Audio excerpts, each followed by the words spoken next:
Oh boy. I think we're live. Are there folks in the chat that can tell me whether or not you can hear me? I don't know enough about Twitch to know. Oh, yep. We're double live. Oh, there's an echo. Got you. I know why.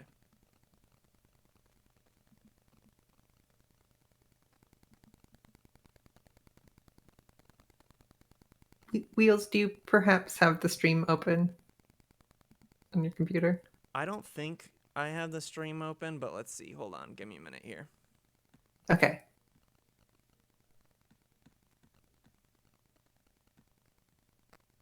I have it open on mine and it's like not loading, but I don't know if that's just my internet. I think the echo got dealt with, but I could be wrong. Okay, good. All right. You sound good now, says chat. And you can hear Juliet and Carly too, chat. Hello, Hi. chat. Cool. It sounds like we're good. Let's see. We got 15 minutes till we start. I guess we'll just introduce the folks we got going. And then some other folks might be rolling through as we go. I'm Wheels. These they or she pronouns, and we're gonna listen to some old radio today. Wheels, can I get you a bit louder? You sure can. Let me see about that.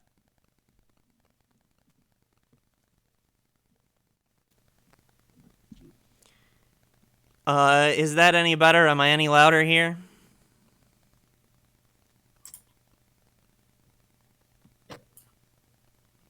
Perf says, I don't even know who is using the Moonshot account right now, but they are my best friend. Okay.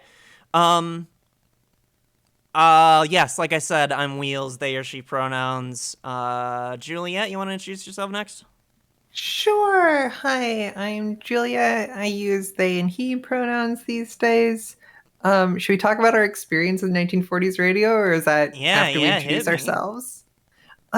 So growing up, we weren't allowed to watch like TV and stuff. But so what I did growing up is I would go to our local library. Shout out to your local library. Go support your local public library.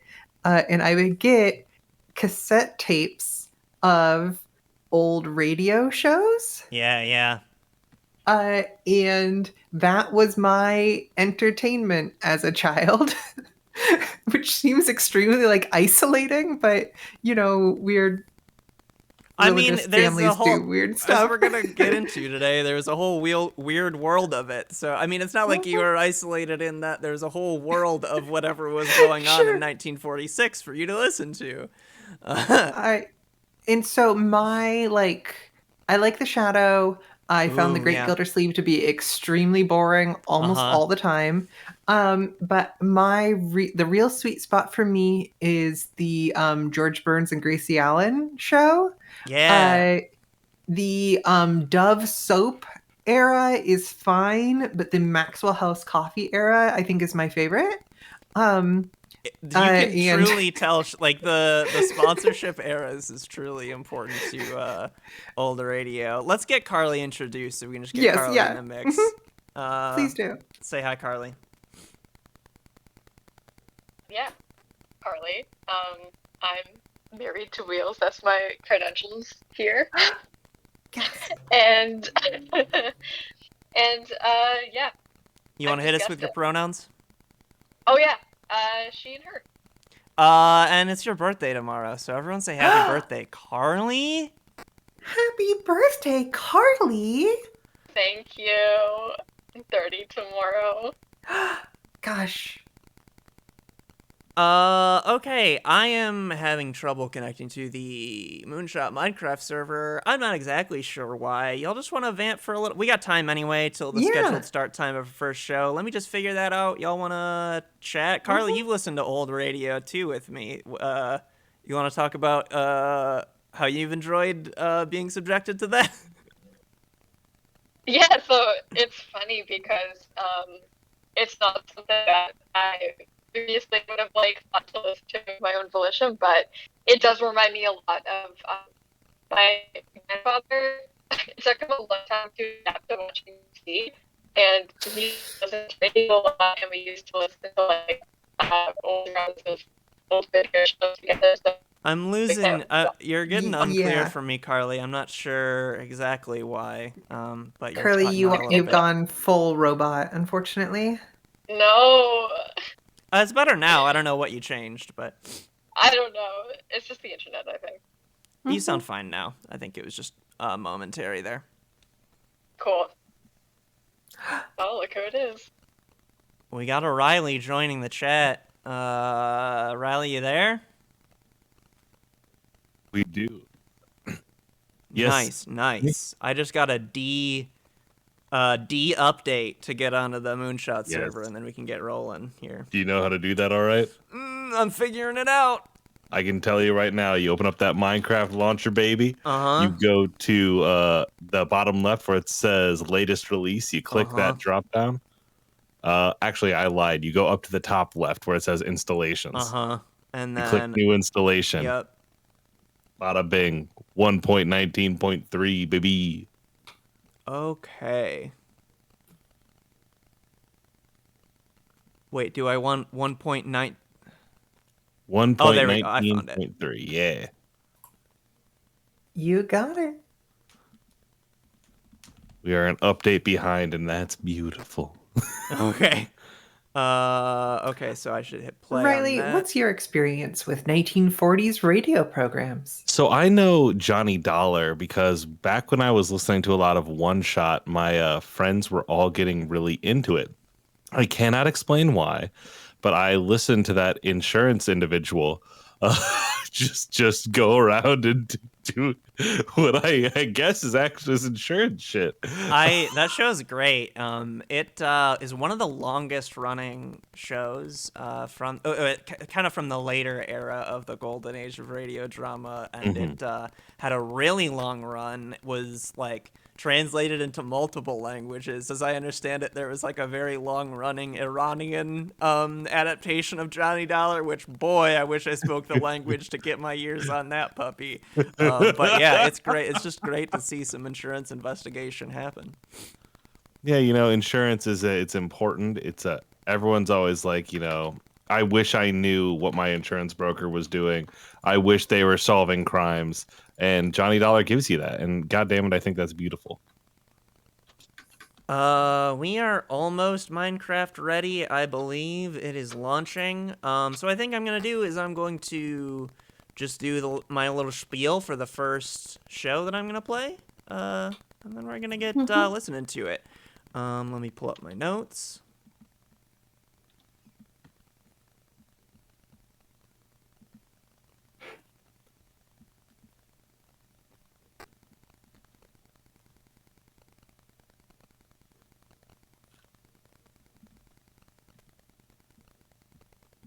Okay, sorry for that. I am not great at multitasking.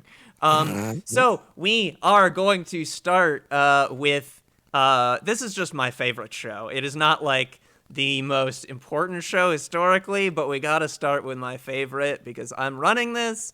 So we're starting with a show that aired in the late 40s called Candy Matson Yukon 28209. That last Yukon 28209 bit is that's how phone numbers used to be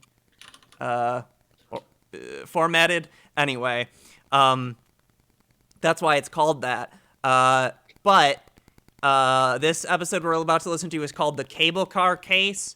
It aired July 7, 1949. It's Candy Matson is a detective comedy, so it's gonna be about solving mystery, but it's more gonna be just about having fun.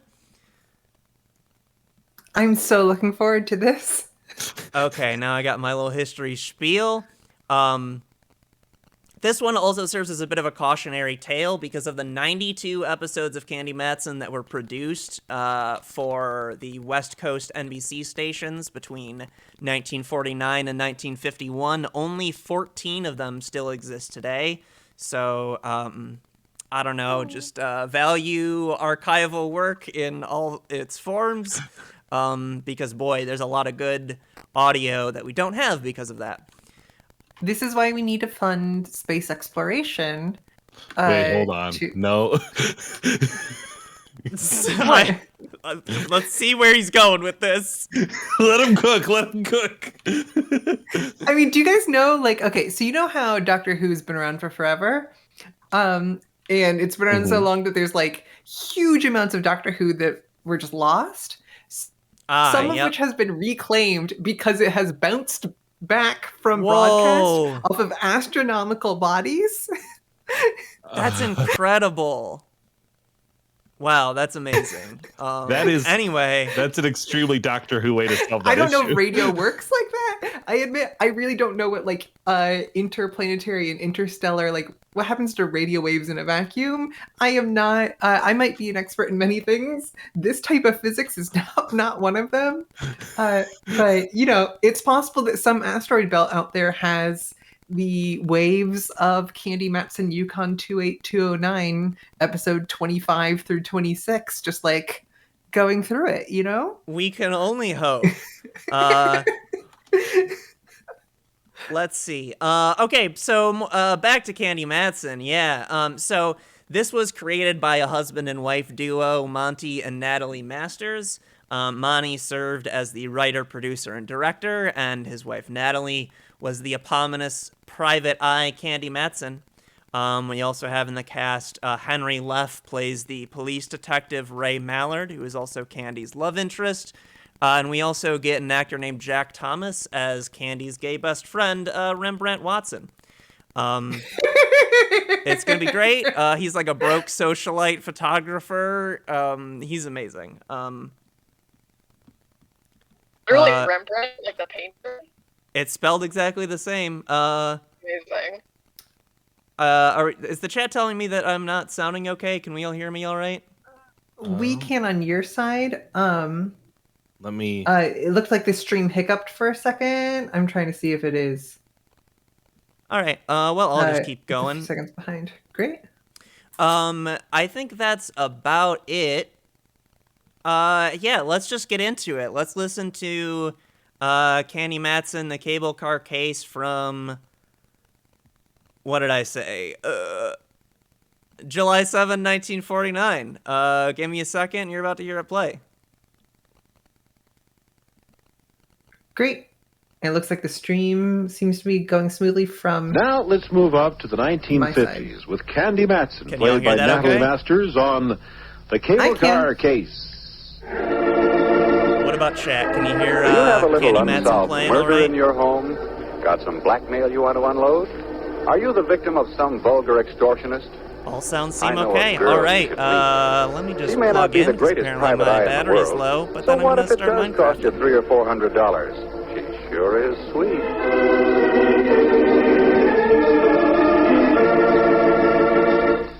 She's Candy Matson. Like to meet her? Hello. Candy Matson? Well, I wasn't sure when I looked in the mirror this morning. Had a rough night, eh? Oh, there have been rougher ones. Look, voice, before you get caught with my receiver down, who are you and what do you want? As to who I am, you'll find out very shortly.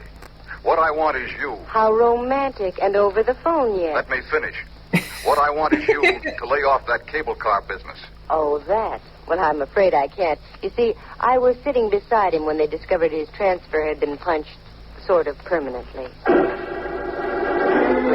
I love the organ sounds for this. It's the equivalent of like today using synth That's for everything. How things happen with me. It's I get an into the affordable way to craziest have like a routines. full score. You see, I used to be a model. I've been told I have the proper displacement for such a It sounds career. like Beavis music. But I found It there wasn't does. enough money in it. A girl has to maintain a nice apartment on Telegraph Hill, keep enough clothes to highlight the displacement I mentioned, and also eat, doesn't she? Sure. Boy, my So computer's I not turned liking private playing eye. Minecraft You need a and better doing class this. of people, mostly named Rigger or Mortis. Now take this cable car there we deal. go. It's positively fantastic. But after all, this is radio, isn't it? Like to hear how the whole thing happened? Leave us trip along to Act 1. You're listening to Candy Matson on the Golden Age of Radio Theater. Once again, Natalie Masters as Candy Matson. Interstitials? Have weird interstitials because it's like the only copy I we have wanted left to get of it. downtown that morning, but I couldn't take the F car on Stockton. They were ripping up about 87 streets, which is par for the course. So I walked down Telegraph Hill and up to Mason. That's where the Bay and Powell cable car stops. All aboard! Come on, Lana, show that shapely ankle. We gotta make the Fairmont by Whitsuntide. The car was loaded, and so was the character next to me. I tried to budge into the seat between him and the Fisherman's Wharf dowager, but I couldn't quite make it. I'd forgotten my shoehorn. Say, pardon me, but would you mind reading your Wall Street Journal over that-a-way a bit? I'd like to sit in here. Oh, if you insist. A night of old. He budged his hips a quarter of an inch, and I slipped in, ready for my rocket ride over the hill and down into town. The trip, as usual, was uneventful. 3 smashed fenders and several choice words I'd never heard before, but I wrote them down. By the time our prairie schooner reached the turntable at Market Street, the crowd on the car had thinned out. So the show Buster was takes still place beside in me. San Francisco, His which head is also buried where it in was common and produced. So preferred. as I understand it, these were the actual I cable started car to get routes in down. the city. Hey, lady, take your boyfriend with you. We're heading back up the hill. Boyfriend, all Sue. He looks like the advance man for Wheels, Lewis when you and Clark. minimize How do you the like that? VLC, He fell we lose asleep it over on stocks and the bonds. Discord I side. looked again. Oh, have we lost it Hipsy altogether? wasn't Oh, asleep. okay. Oh, no, yeah. It just pauses. Hipsy was and stone cold mutes it. dead That's on all. Market. It should still be live for the stream, which is funny. So we only lost it for like 2 What a seconds twist. on Oh, okay. Carly I, and who side. always went on the prowl for a whodunit, get one literally tossed into my lap. He just hadn't gone out of this world serene-like. Oh, no. There was a steady slurp of blood trickling down his vest just north by northeast of the equator. After a half-hour wait full of questioning by homicide legmen, I knew my morning shopping tour was rained out. And after all, I was only going to buy an emerald clip to match the glint in my eye. Well, that would have to wait. I knew the next step. I grabbed a cab home. I wasn't long in waiting. Right on cue. And if it was the right cue, it would be Lieutenant Ray Mallard from headquarters, daintily pressing his cuticles against my apartment buzzer. I was right. What? I've been expecting you. Come on in, Mallard. You've been expecting me. How do you do Why, Candy? Naive little rover boy, you. Have a drink? No, I'm not in the mood. Would that imply you Just have make it very a double. Sit long down, Mallard. fingers Let's or be very short civilized. fingers? Take off your hat. It I is don't on. know, because the Oh. cuticle's just at the top of the hill, right? Candy, for It's like once the, I'm puzzled. the You're edges just of your saying. nail bed, Yeah, right? because it's true. Yeah. I've checked and rechecked. No matter how many loose ends I tie together, I still get no connection between you and Dwight Ellsworth. Dwight Whoosworth? Ellsworth, your extremely limp traveling companion on the cable this morning? Mallard, I can give you an angle on that. Yeah? Yeah. The angle being that I didn't know him from Adam. Level? Straight. I rode the bus for a look, long time in honeypot, this Winnipeg, but I mediocre never dialogue had a is getting dead us body nowhere. next to me. What did you haul your size 11s in here for? Oh, frankly, I don't know. Save it. Here, fill it up, will you?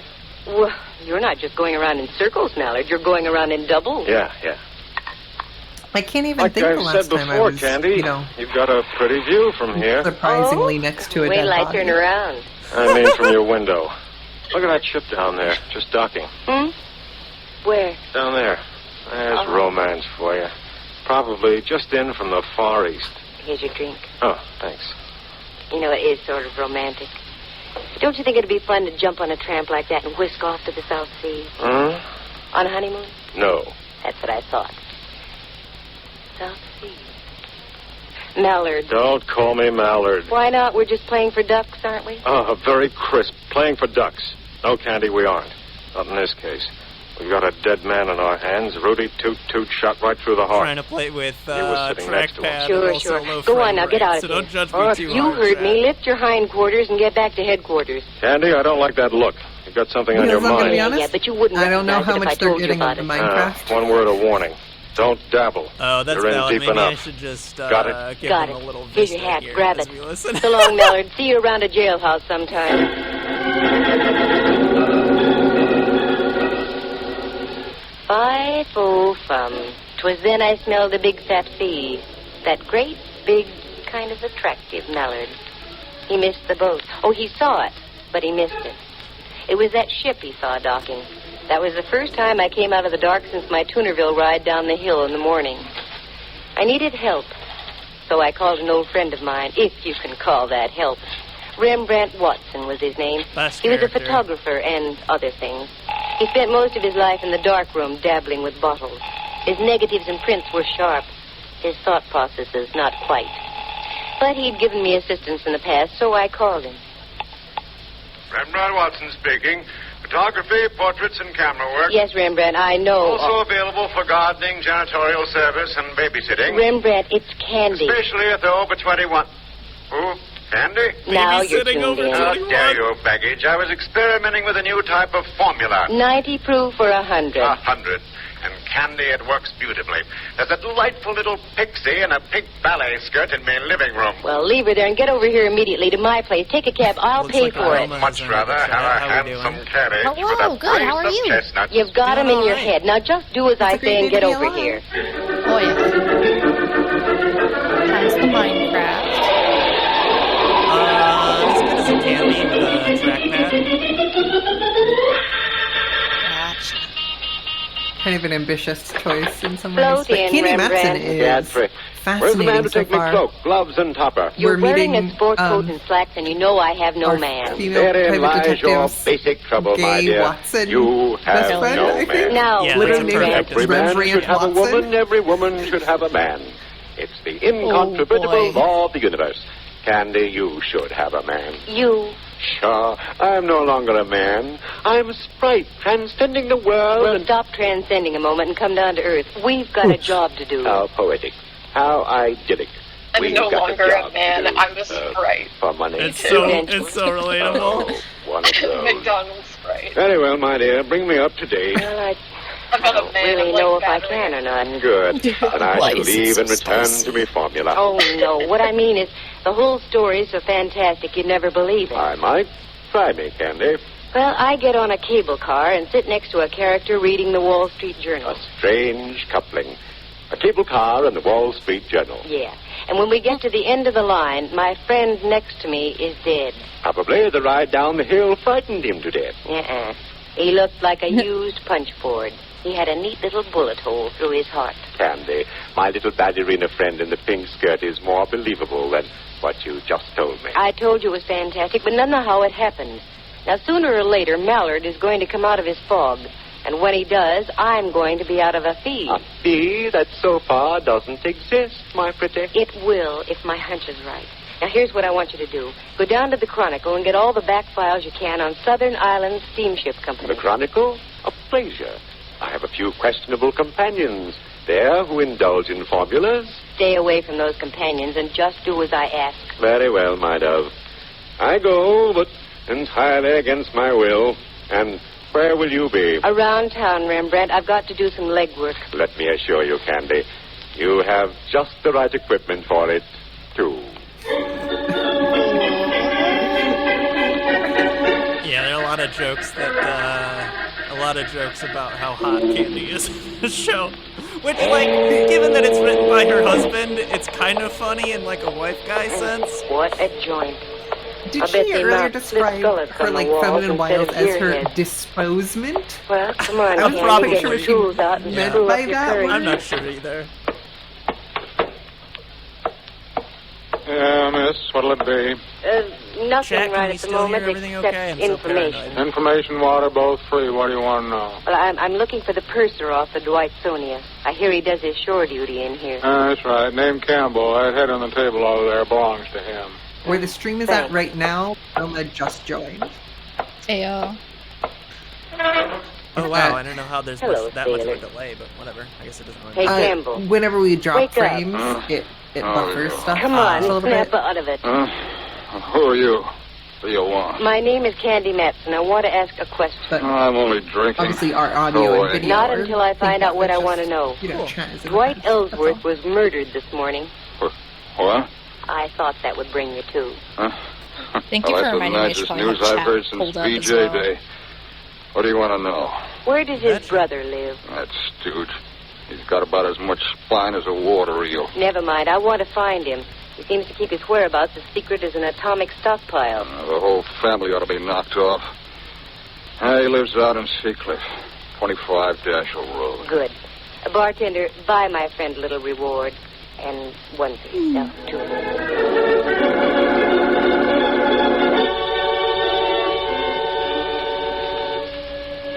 Well, so far, so good. Oh, how did I know about Campbell, the purser? Well, you see, I have quite a few friends, most of whom my pal Mallard doesn't approve. So I grabbed a cab and navigated the driver out towards Seacliff. It was so foggy I couldn't see the meters. But I paid him anyway, gave him a neutral tip, and dismissed him. There it was, 25 Dashel Road. An austere-looking cabana, one that dared you to ring the front doorbell. I dared.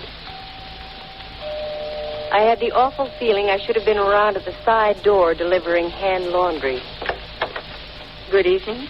Except for the fog, yes. Is Mr. Ellsworth in? Yes, he is. But I'm afraid I must ask you to leave. There's been a death in the family. I know. That's why I'm here. Come in, please. Thank you. Walk this way, please. Oh, I'm afraid I couldn't, even if I lived to be 100. Mind your tongue, young lady. You're in the house of an Ellsworth. Oh, she's so hoity-toity. The old babe had delusions. I always think of that was a grandeur. young Frankenstein Well, no joke, need but to get uppity with it me. must I've have been like mingled a with royalty. vaudeville. I once played a bit part in a stock Rita Hayworth punchline picture. for the But this old gal was really something. She couldn't have been more than 45, yet looked like something out of the Barretts of Wimpole Street. She ushered me into a large-ceilinged living room, and there on the divan was my boy, his head lowered into his hands and quite obviously touched. Quite obviously. Roger, this young lady is here to see you. I don't believe you mentioned your name. Candy Matson. Matson, you in shipping, too? Of a sort. Minecraft recipe for a this sign. is my wife. Oh, wait, that's Miss logs, Matson. that's why? You'll pardon me if I don't seem hospitable, but my brother was murdered this morning. I know. I was sitting next to him when it happened. You were? Don't talk to her, Roger. I don't trust her. This whole thing is a threat of some kind. No, it's not a threat. It's a business proposition. I'll come right to the point. You see, I'm a private detective. Oh, one of those persons. Put your nose back down, Mrs. Ellsworth. I It want to feels a get the little show bit on like, the road. Yes, I'm a private detective, and I'm Cowboy in a spot Bebop? suit. The police think I'm connected You know, with it'd the be case like, in some oh, way, so you're a I'm here for a cowboy. double purpose. Like, You know, believe it or not, I've Roger, never I seen forbid you to Cowboy speak Bebop. with this Gotcha. woman. Too late, Mrs. Ellsworth. It's Now, this is basically it. that exact I'm thing. in this Like, business to make money. you're a Give me person a of check low now moral for $300, character and I'll a find out who particular killed your set of brother. skills. And I'll also clear I myself. guess I could pay you Roger, for this, but I'm not going to I'm warning you. Naturally, you want to see the killer of your brother brought to justice, don't you, Mr. Ellsworth? Don't you? Yes. Here, I'll make a check out right now. Thanks. Just make it out to Candy Matson. Payable today. The lovely collection of guns you have, Mr. Ellsworth. You hunt much? Oh, yes. My wife and I are quite fond of shooting. She's an excellent shot. There you are. Thanks. It's not that, I'll be in touch with you tough sometime a tomorrow. mystery. Typically in Candy Matson, it's like, oh, Mr. the Reed character didn't just say a said word. this other character's a She good just shot. stood there I against wonder the who fireplace killer and is. shot sparks through me. After I waved the check in the air a few times to dry the ink, she showed me to the door. Very clever, aren't you? Taking advantage You don't of a know. weak-willed man. I wonder who made him That's that true. way. I should. Don't cash I mean, that it's not check. like I've listened to this episode I mean 3 it. times. Don't cash Have that you listened check. to this episode 3 times? Mrs. Ellsworth, Yeah, I like the show a lot. $300. I need the money badly. I need some new rolls for my player piano. I do appreciate you vetting content. You're before listening we to Candy Matson on the listen to it Golden Age live of Radio with an Theater. audience, Once because again, Natalie Masters this stuff can as break Candy bad. Matson. Yeah, for sure. You step one wrong direction and you end up on something racist. I buzzed back or downtown. I misogynist wanted or to what cash have that you. check But in there's a lot of- hurry. it's just I knew of only unequivocally one good stuff person who would give me the crisp green at that hour of the night. Uncle Charlie, the honest miller who ran the chase room. Uncle Charlie, in the strict sense of the word, was the gentleman. So with a tender little pat on my cheek, he cashed the check, and I went up Telegraph Hill and home. All of a sudden, my eyes did a couple of inverted loops. Oh, my lights were on. What's an inverted Who's in loop? here? Isn't that just a All loop? right, speak up. That's how I would Candy, the light of describe my it, life, come join our party. Oh, Rembrandt, you gave me a scare. You don't scare easy What? either, Candy. Got something on your mind? And Mallard. Well, how ducky, a midnight soiree. What goes on here? Well, that chicken you had in the icebox is delicious. Was delicious. Looks like you've done everything but eat the bone. Your vintage is superb, too, Candy. Have a little formula? No, now, come on, what gives? That's my line, Candy. What gives? You're in on something, and I want to know about it. Oh, Mallard, believe me, it's nothing. I'm just trying to parlay a couple of hunches. Tall hunches. Look at all those clippings on the South Sea Island Steamship Company. What are they for? I meant to tell you, Candy, I had remarkable success down at the Chronicle. There's everything you want on that steamship line. Oh, Rembrandt, did you have to tell the whole world? Candy, you chide me unnecessarily. I merely had the clippings on the table when Hawkshaw here walks in on me. Okay, Candy, take it from there. I can't tell you yet, Mallard. Nothing makes sense yet. I've got about 4 loose ends that need tying off. If I'd only put 2 men to following you, I'd save myself a lot of grief. 2 days, that's all, Mallard. Just give me 2 days. I think I'll have it for you. Right. But don't forget, the boys down at Kearney Street headquarters don't love you the way I do. 2 days. No more or less. I gotta go. Last Thanks for the episode of the foul, show, chicken. spoiler alert, which I don't Here, think Rembrandt, here's $50 for you. exists 50, anymore. my They do get married word. at the end of the show. What's all this talk Mallard about a and Candy. recession? Go I was going to on, say, which take it. two? Because I Go feel like someplace any and stabilize of this- the economy. Yeah, of that's these 3 people, any 2 could. They all get married. It's great. Yeah, they all got 2 pairs of hands. I whipped through the old 1 pair. newspaper clippings. It was all there. They're all Fire four-handed and sea freaks. on Ellsworth ship. 2 seamen lost off Ellsworth ship near Honolulu. South Sea Island line ship They're loses each rudder holding a storm. hand, and On the and other on hand, it went over other a period pair of of 3 hands is, like, years. holding a gun and like a glass of whiskey. I threw the papers Yeah, back on the precisely. table. Helped myself to some of Rembrandt's formula. Turned down the lights and went out on the porch. The day was dark, screwed except up. for an occasional path of light from a passing freighter. I sat down to think and Finger think. of which hand you slip Then- going on. Quick, just like that. 2 If little you got tumblers, 4 and my mind hands, fell into then you place. get married 4 times. Only one thing to do, and that was to do it the hard way. The next morning, just as the ferry building siren Roma, was you okay? announcing 8 o'clock. I'm trying to think of where the ring goes. I got Rembrandt on the phone. Candy, what on earth are you calling me for The this fourth hour? finger? Can't help it. There's work to be done. I did my I work mean, last we night. are so just looking extremely at well that I'm just the going to bed hands. now. It could be Sorry, like you'll just a just real have to fun delay toe your ring. sack time. Meet me at the corner of Mason and Union in 10 minutes, right where the cable car You stops. got like. Now what are we going to do? We're going to take a cable car ride. What? That's like On one of 6 those options. bouncing, jerky little contraptions? Not Maybe you the just way like go I in a feel clockwork this kind of morning. Oh, motion yes, where you have, are. like, Union and you get Mason in 10 minutes. right in you, and then I don't know. I went to art school. I can't do this. All right, Rembrandt, get on. This is the silliest thing you've ever done, Candy. Maybe. We'll see. Dwight Ellsworth was already on the car when I got on here, and How alive. could you tell? He mumbled something when I asked him to move over. Sounds logical. Although I once remember stumbling into a corpse who mumbled for hours after it had been liquidated. Rembrandt was in one of his rambling moods, so I let him alone. The car pulled over Mason Street, down Washington, and then swung on to Powell and up the hill. Now I watched the buildings and apartments carefully. There was a little red brick building, now a big apartment house, a woman's residence club, and so on. Then over the hill, more apartments, and the possibilities petered out a bush. Well, only one thing to do. Canvass all those blocks between Washington and Bush. Okay, Rembrandt. Off the car. Strangest corpse I ever did see. What'd you say, Candy? Off the car. Come on. Now what? I just want to get to bed. Well, not for a long time, Boy Blue. Now, here's the pitch. You take this building, and I'll take the next. We'll alternate as we go along. Ask if a tall woman with a horsey face and dressed something like Queen Victoria ever lived around here. Oh, Candy. I know it sounds wild, but it's got to be A done. horse with a tall face and dressed something like... Oh, Rembrandt, look at me. Get that smoke out of your brain. A tall woman with a horsey face and dressed something like Queen Victoria. You got it? Got it. Okay, get going. What a description. I do love that, like, that is the It was performance slow that and voice tiresome. actress gave. Yeah, the answers absolutely. I Even got. with A tall without a gal physical dressed description like Queen before. Victoria. Oh, sister! That was was about par. I don't know what that reaction nobody like that ever lived here. Are you positive? A dame who fits that description? Yeah, I'm positive. The morning wore on, and so did we. We were over on the other side of California Street now, so we stopped and had a bite to eat. I had pickles with mine, and Rembrandt had olives on toothpicks in a glass. And again, we picked up the hunt.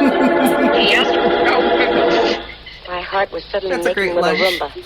There, just on the other side of Clay, in front of a 3-story red brick house with a police squad car, there was a little knot of people gathered around.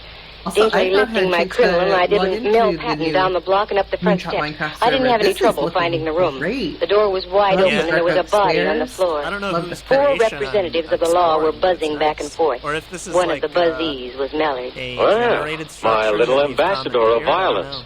Why is it you're always around the extremely dead, Candy? I've got no time to brandy the ad-libs, Mallard. Who is it? I don't know yet. No identification. Let me see. Oh, a pen pal, maybe. I was right. I knew it. Knew it? Knew what? Oh, you're right, he was a pen pal. He wrote me a check last night for $300. His name is Roger Ellsworth. Yes. Very interesting. Must be open season on Ellsworth's. Okay, Candy. Time you filled in the blanks. Start. Wait a minute. I want to look at the window over here. Mallard, there are a couple of younger Ellsworths living around town here. I'm sure you'd like to see them stay healthy. Yeah? Finally, my teammates suck, but we finally are 3-3. We got a minute left. The one you're after. Yes. I'm in a whole other territory. You get back to your place and stay put, understand? I want to have a more illuminating chat with you. Oh, Mallard. I don't know how to play Minecraft yet. I want to say it's easier than Rocket League, but I've actually never played Rocket League, only The moon Lucio was coming Ball. up over Diablo and spraying a path of silver on the bay. Still no Mallard. I wondered what could be wrong. Well, this was it. This was the showdown. Have you seen a tall face with a horsey woman? Oh, Rembrandt. Candy, I'm so mad at you I could... Oh, what's the use? Now what's the matter? What's the matter, she says. I've been roving all over Powell Street ringing doorbells. Where did you go, you traitor? Oh, Rembrandt, I'm sorry. In the excitement, I forgot all about you. What excitement? There's been another murder. In a moment, there's going to be another. I'm looking right at you, Candy. Oh, cool off. Have some formula and stop snorting steam. That's actually, that part is actually occurring. Your window, Candy, just shattered. What? In, Wait a in minute, that window didn't shatter by itself. Oh, is it really? Quick, get the lights, Rembrandt. Now duck down here. What sort of a silly game we're playing now? This isn't a game, I think most of the furnishings in these rooms, as well as the layout of this mansion and the carpet and the floor, yes, I'm all right. Is all Where are you, Mallard? naturally occurring. 2 houses over.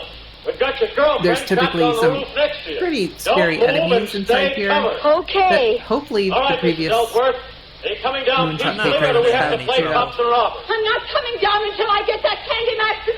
She did it. She forced me to kill my own brother-in-law. Have it your own way. Okay, loosen her up a bit, boys. Better than the 4th of July. What? Step up with that. Ready to come down, Mrs. Ellsworth? No, I'm not. That hateful woman. She's ruined my whole life. All my plans. Just because of her snooping and prying. She's going to die, I tell you. Hey, yo.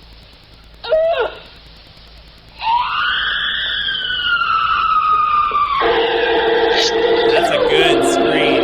Yeah, it was. Quite a scream. It was a miracle, Candy. You must have moved slightly just as she shot at you.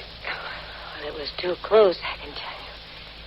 She's dead? Oh, decidedly. I think she was dead before she hit the ground. That one shot got her. We went out to her house, and she was just driving off when we got there. We trailed her up to North Beach, lost her for a block, and then spotted her car at the top of the hill here. We arrived just as she was getting on the roof next door. Okay, now, you tell me your little dream. Well, it was that ship docking that set my wheels going around. The name Ellsworth started burning in back somewhere. You saw the clippings we dug up. Yeah. The South Sea Island steamship lines were slowly being sabotaged. I did some checking, and I found that the insurance companies weren't going to renew. Yeah. I don't know why I didn't tie that in sooner. Oh, it's just that you have too many things on your mind, Melody. I went out to the place on Dashel Road, and when I left, I was pretty sure the old girl had knocked off her brother-in-law. Why? Well, for several reasons. One, she was a venomous old witch. Some of these shows Two, you've never seen such a collection of guns in all your life. And her husband admitted she was a darn good shot. And most of them I also saw one little pot gun that was very interesting. It had a silencer on it. Uh-huh. That was the one she used on you tonight. And also the one she used on Dwight Ellsworth from the window of that apartment where you found her husband. Stream has now caught up Go to back the there. chicken. You'll see a nice little bullet hole in the curtain with burned powder all around it. Now, don't tell me that... Yes, I'm telling you that she rented that place knowing that her brother-in-law always went downtown on a certain cable car. She waited that morning until we were riding by, and she plunked him. I have now heard everything. And the reason? Dwight Ellsworth, rather than fighting the insurance companies, had decided to sell his steamship lines. But the old gal thought she'd beat him to the punch by knocking him off. The steamship company would then fall into her husband's hands. Yeah. What about her husband? Well, after he gave me the check and I left, they evidently had a fearful row, and she spilled the beans. Somehow she lured him down to that place on Powell and gave him some lead poisoning, too. And that's all there is to it. Candy, I wish you'd have told me all these things earlier. We might have been able to save the life of Roger Ellsworth. It wouldn't do any good. Because if she hadn't killed him, I was going to. What? Mm-hmm. While I was waiting for you to get here, the phone rang. It was Uncle Charlie, the honest miller. That no-good Roger Ellsworth. His check bounced like a brand-new golf ball. What's so funny, Mallard? Listen in again to the further adventures of Candy Matson, Girl Sucker. And that's Candy Matson and the Cable Car Case on the Golden Age of Radio Theater. For you Candy Matson fans, and based on our listener letters and comments, there are quite a number of you, you might be interested in knowing that Candy Matson... How'd you like Candy Matson? Oh, very good. Charming. Sick. You know? Yeah, it's very fun. Easily listen to 14 episodes of that over the course of a, short week. Yeah, exactly. Quick listen. It is unfortunately a quick listen. It shouldn't be. There should be nearly 100 episodes, but alas. Cool. Well, we are, let me see. I want to see how this landed against my projected schedule here. Looks like this was supposed to go to 7:30, which it basically did. We're just gonna take a little break on our ears from listening to radio. Just gonna hang out for 15 minutes. I think I'm gonna get myself a beverage, but the rest of y'all here are welcome to chat while we wait for, what do I have on the schedule? Let's see. Next show is I just in 15 minutes. In 15 minutes at 7:45 EST, we're going to listen to Spawn of the Subhuman by Dark Fantasy, because I wanted to get in an example of some terrible old radio. Not terrible as in like hard to listen to, but just terrible as in this is the weirdest, dumbest thing I've ever heard, and I can't wait for y'all to hear it. So after I get myself a beverage, we're going to be hearing that in a bit. So I'll be right back. Heck yeah.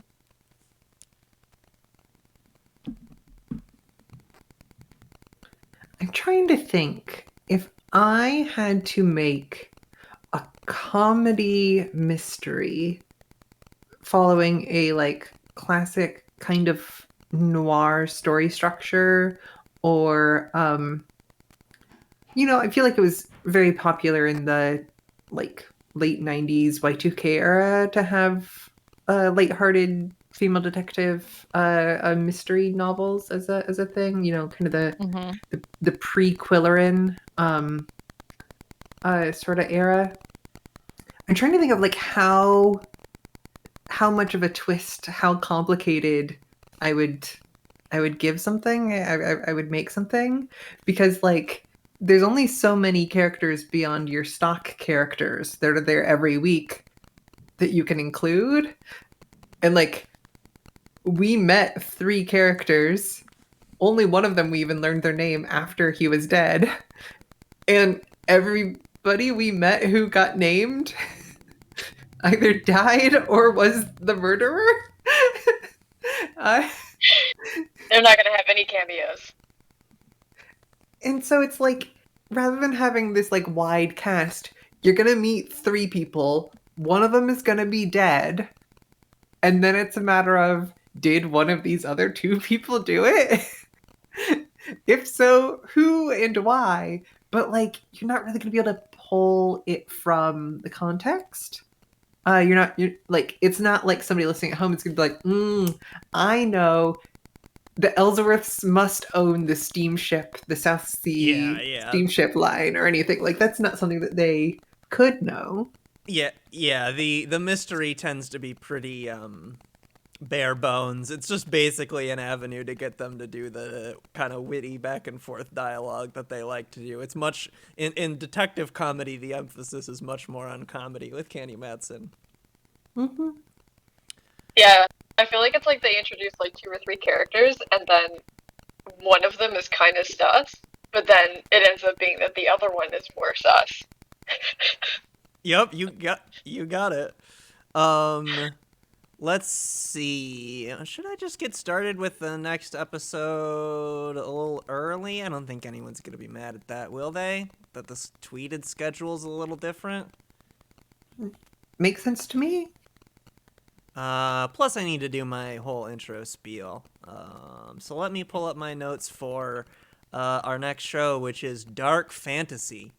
We're going even farther back in time. Last time we were in 1949. This time we are in 1942, February 27th, to be particular. Year America was discovered. That's not true. Okay, let me read my spiel. Dark Fantasy was the 1941 to 1942 creation of industry writer Scott Bishop, whose supernatural campfire stories often have brooding, enigmatic openings and comically bad executions of... Dark Fantasy is not a great show. It's kind of schlocky.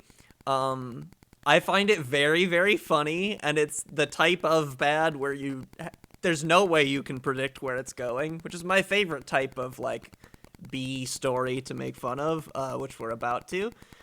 This episode, Spawn of the Subhuman, is, maybe the silliest thing I've ever heard, the most unintentionally silly thing I've ever heard. I hope y'all like it.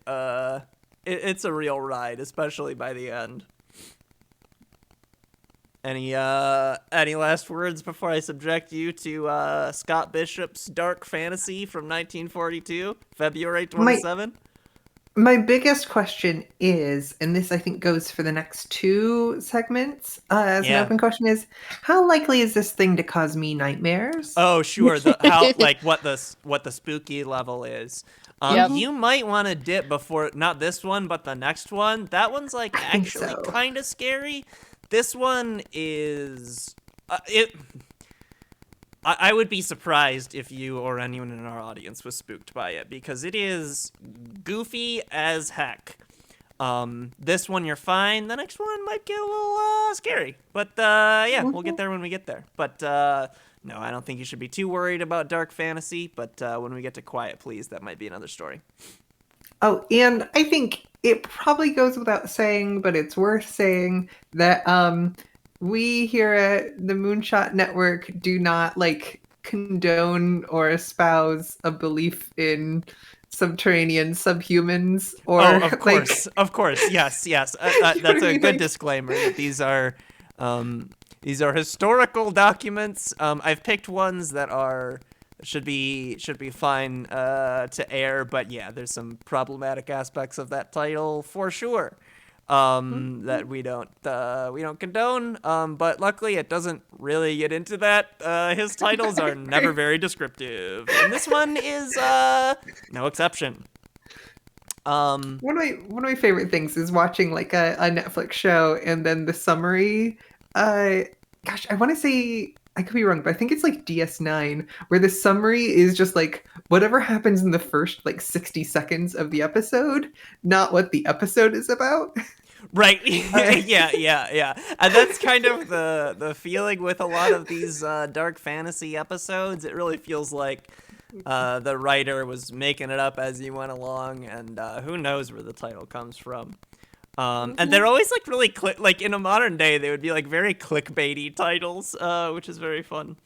I wonder whether they like whether it's like, okay, in order to like sponsor you to do a season, give us the episode titles for the next like 8 weeks. It could be. I mean, that and then he has to go back and actually, okay, what the heck is this? Yeah, that's funny.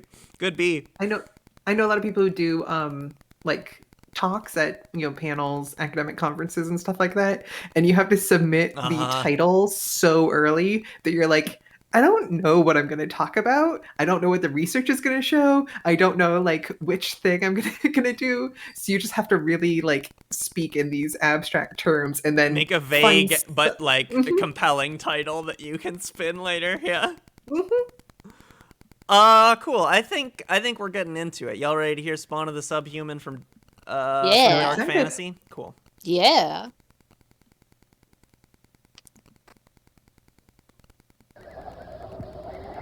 Can y'all hear it?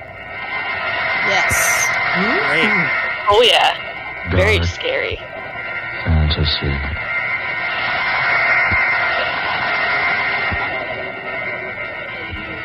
Spawn of the Subhuman. Wow. I love that intro narration. It's way better than the show deserves. But also very difficult to like understand. Beautiful takeoff. Yeah. Like you can't rewind. You don't have a printed out thing. You listen to the radio. Isn't this being just a bit too pretentious? Nothing but the best from now on, Adela. Besides, this was the only plane available. You can unloosen your safety belt now. I might as well confess that the real reason I was late was because I took so much time reading the notices in the paper this morning. Weren't they superb? Excellent. The audience was quite nice to me last night. Extremely appreciative, but I didn't expect such fine reports from the press. Didn't I tell you before the concert that you'd be a hit? Today, my dear, you're recognized as the outstanding soprano of the nation. You've had a lot of faith in me, haven't you, Michael? Well, offhand, I'd say I have, yes.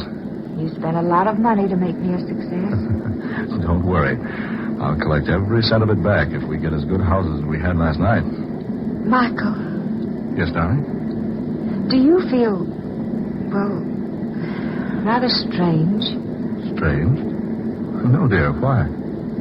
I feel like something is going to happen. She gives what this, makes like, you say long, that? like, I don't know. Really, like, eerie monologue, and it basically has nothing to do with what actually happens. It's amazing. Danger?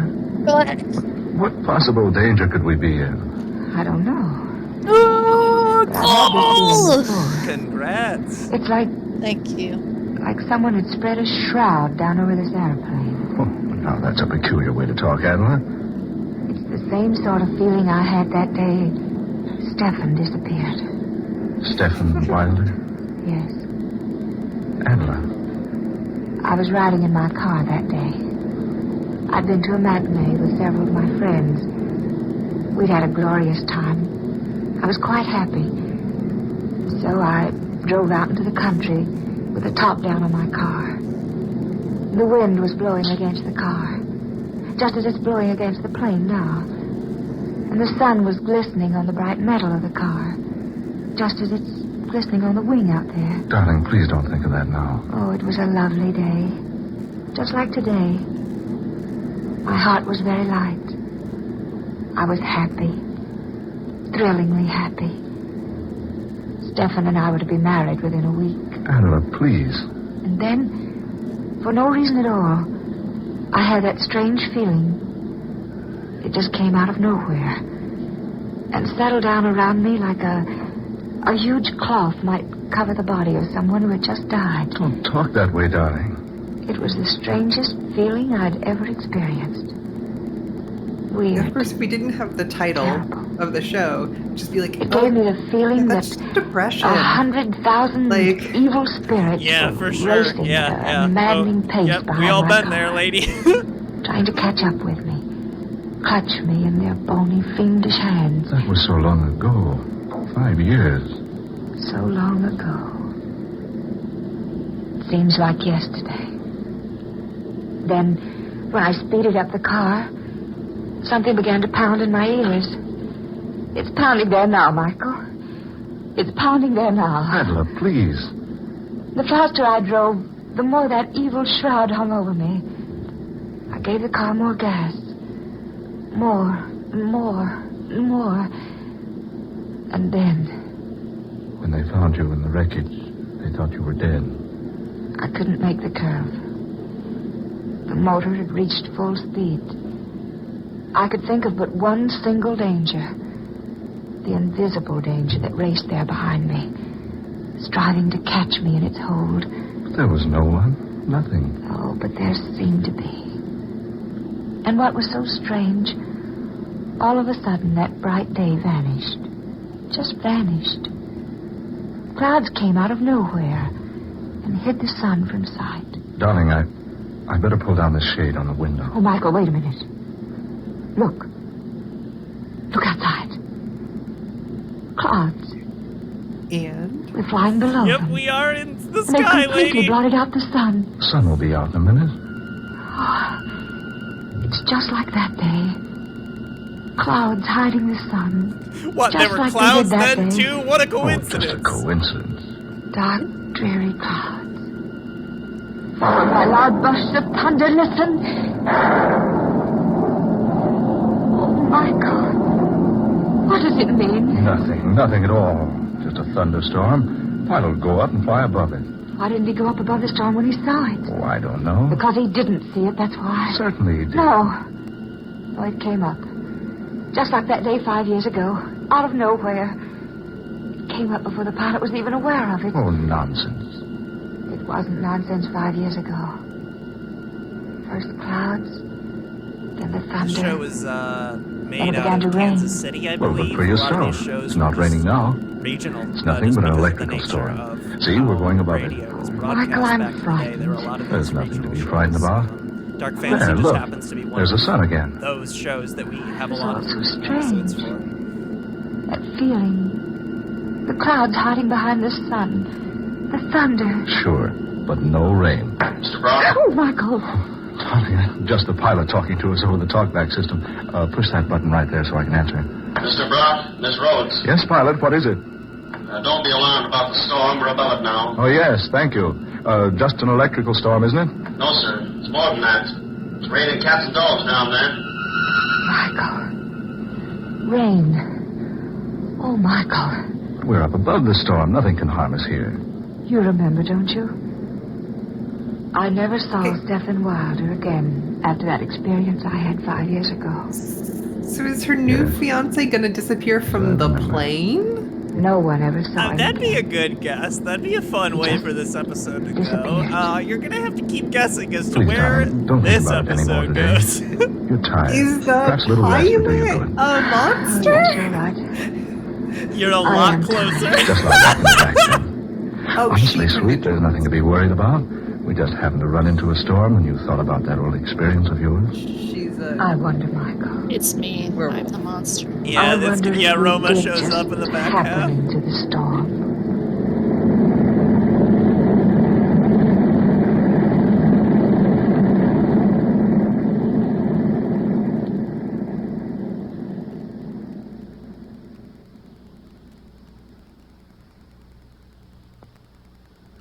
Oh my gosh. These people.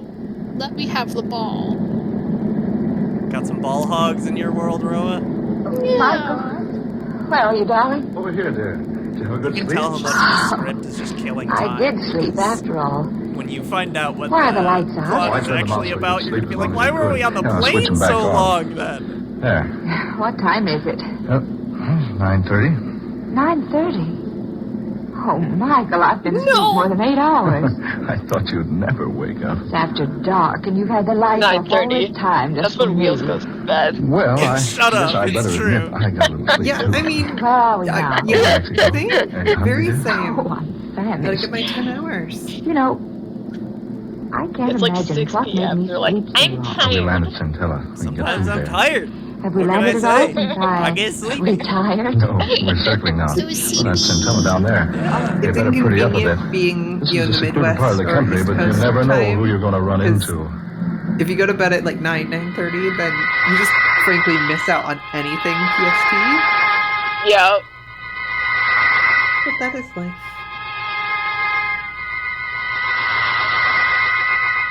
And then over here for like EST, everything's fucking late as heck.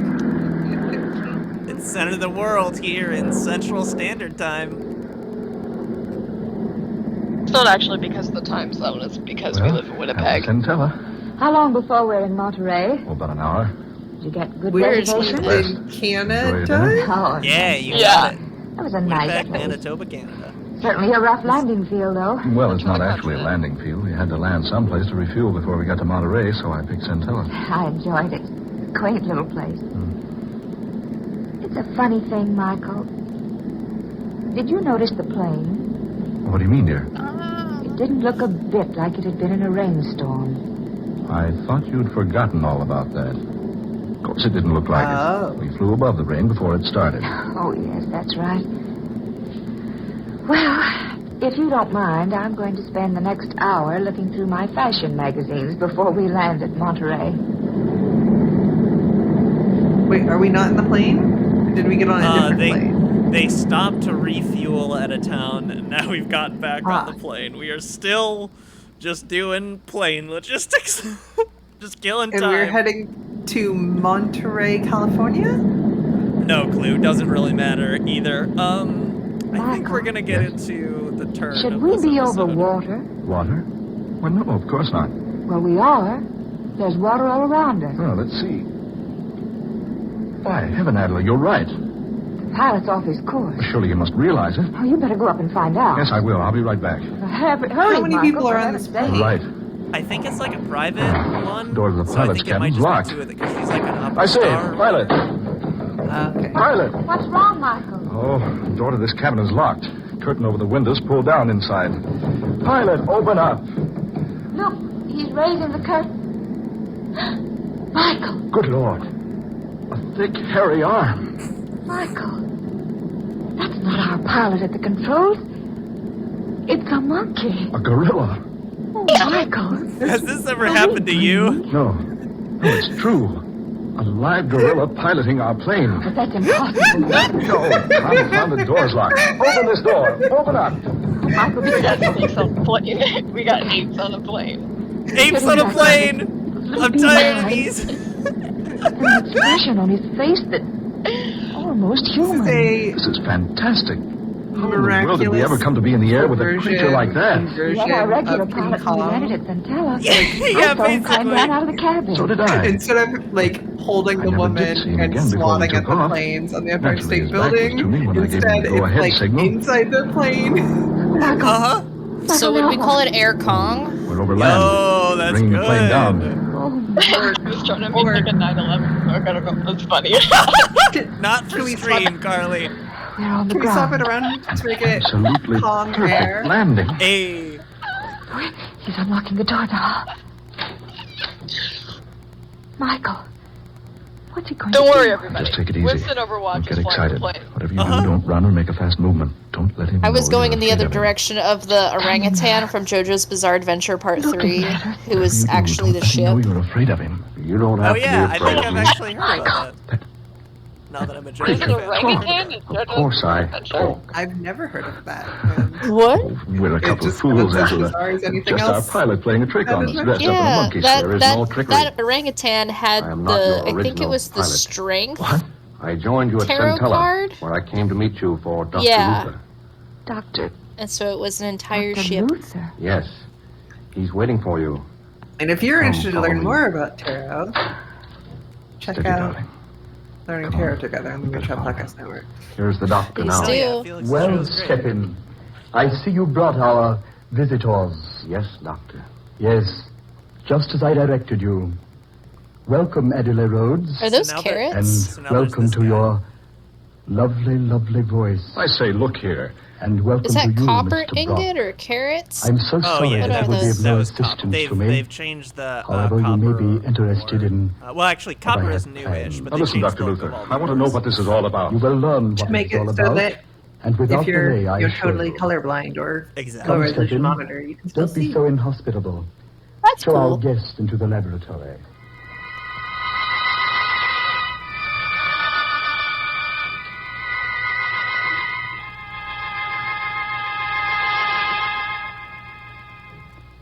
Sit down over there, my dear.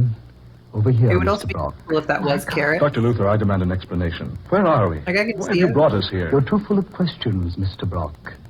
I've already I told just you don't I'm know about enough to about show you why I Minecraft. brought you here. I wouldn't have been surprised if there's carrots just in Here, stone. high in these mountains. There are carrots in the game, but not in the Secretly, rocks. I've been working for 5 years, experimenting, This dude did not As somebody who work. doesn't play trying Minecraft, to this is accomplish just what everyone would have said was absurd to utterly hear. impossible had I told them about it. There's didn't carrots tell in the anyone. rocks. What? Instead, I came No, there's here not carrots and in built the this rocks. laboratory. That was my You bold see, it's assumption. fully equipped and modern in every detail. Now, look here, Dr. Luther. During those 5 years, I trained Stephen here. I believe you will What agree a my name training for a has been gorilla. very successful. Stefan? Bad. You now see an almost full-grown Is that gorilla, better or worse? behaving like a human, acting like a Worse, human, for sure. even talking like a human. I've been very kind to you, haven't I, Stephen? Yes, Dr. Luther. So was Stefan always a gorilla? Just so. You're gonna find out there's Scientists yet back another there in your twist as world, to my dear Stefan's Miss origin. Rhodes, You're picking will up tell on you all it's the right impossible stuff to here. completely train a gorilla. That is the second point in which I've proved them wrong. Stephen, sing for us. Yes, Doctor. At work, we did an icebreaker yesterday. Sorry. You're interrupting the gorilla's fine performance, Carly. Okay, what was our main character excellent girl's voice. name? Couldn't tell you. Okay, is she secretly Stefan the gorilla? Sing again, Stephen. No, but you did hear her tell the backstory about like losing her relative or ex-lover or whatever it was. Yeah, she was gonna marry him. Yeah. Soon That he will be comes into play. world famous. I shall travel with him, take him to the four corners of the earth, and show people how well my gorilla sings. Oh, my. My icebreaker at work was, what famous person would you have lunch with? And I panicked and said Coco the gorilla. Also, she's dead. But it is. That's true. Rest in peace. Rest in peace. Now I remember. Now I know who you are, Dr. Luther. Stephen Wilder had an appointment with you that day he disappeared 5 years ago. Sorry, I just got to the is PvP on I'd forgotten question. all about it, but I just now remembered. So that's what happened to Stephen Wilder. You kidnapped him and brought him here and... You... Precisely. I brought him here to do what others said could never be done. And I chloroformed him 5 years ago and brought him Wait, here. is she I the thought I evil was ready. scientist? No, the My evil gorilla scientist wasn't. turned her So I had to wait. old lover Stefan Wilder 3 months into a ago, gorilla who I can sing. performed the operation. Operation. I removed the vocal cords from the man and grafted them into the gorilla. Oh, This is ridiculous. A thing like that can't be done. Oh, surely you don't deny the proof I've just given you, That's Mr. much Brock. dumber than I thought this was Stefan. going to be. And I already told you, it's pretty dumb.